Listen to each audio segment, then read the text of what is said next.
Hi, I'm Ted. Making stair stringers can be a little intimidating, but it's not that hard if you have the right tools. The hardest part is figuring out the rise to tread ratio. You'll need a good speed square that's made for laying out stringers, like this Swanson Big 12. Now these stringers are going to be for a deck. It's going to be outside, so I'm using pressure treated 2x12. First thing I'm going to do is make sure the crown is up. The crown is simply the highest part of the wood, and you have it standing on its axis like this. Look at the point.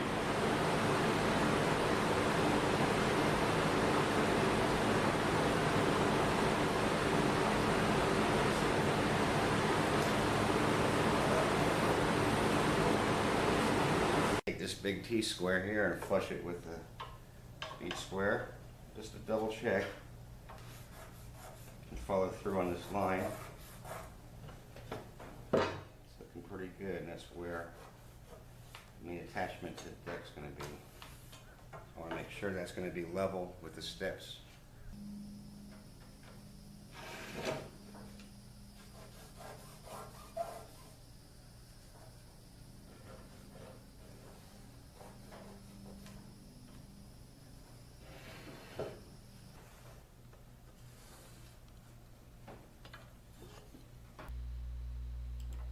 According to Swanson's Blue Book that came with the speed square I'm using, you should avoid going more than 8 1/4 inch rise or less than 9 inch wide tread, and keep the angle of the stairs between 34 and 37 degrees. When you get to the bottom riser, measure down the equal distance of the riser, in this case 7 1/4 inches. And use the proper side of the square to get the parallel mark for the bottom of the last tread. The goal is to make each step rise equally from the bottom to the top.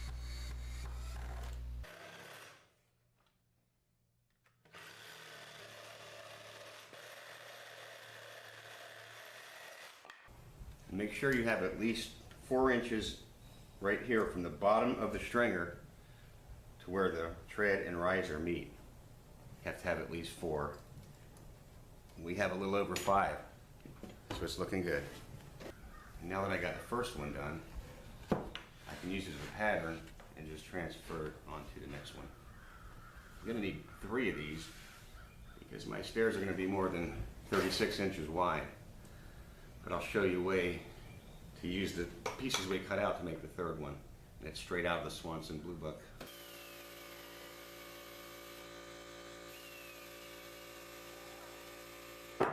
Now that it's done, you can take this other stringer, hold it up next to it to compare. It's right on the money, looking really good. My stairs are going to be 48 inches wide. Anything over 36, you're going to need another stringer. I got a 10-footer to make these two, and it's not enough to make a third. Even if it was 12 feet, it wouldn't be enough to make a third. So what I'm going to do is take this 2x6 and use some of these cutout pieces and screw them in. I've already pre-drilled these.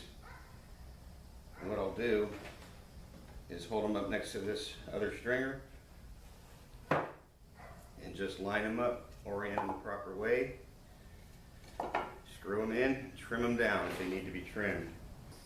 Okay, I've trimmed the board down so it's even with the stringer on both sides.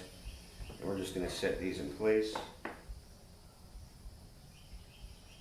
Make sure they start evenly. And we're simply going to line them up with the other ones and screw them down.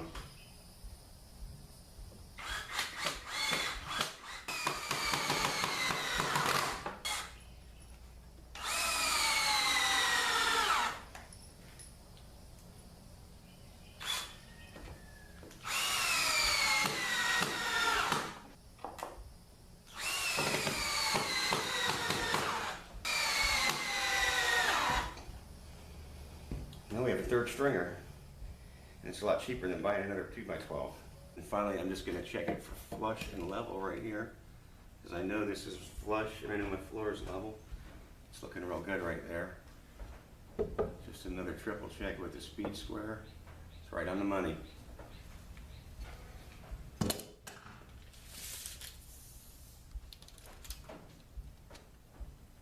it needs to be.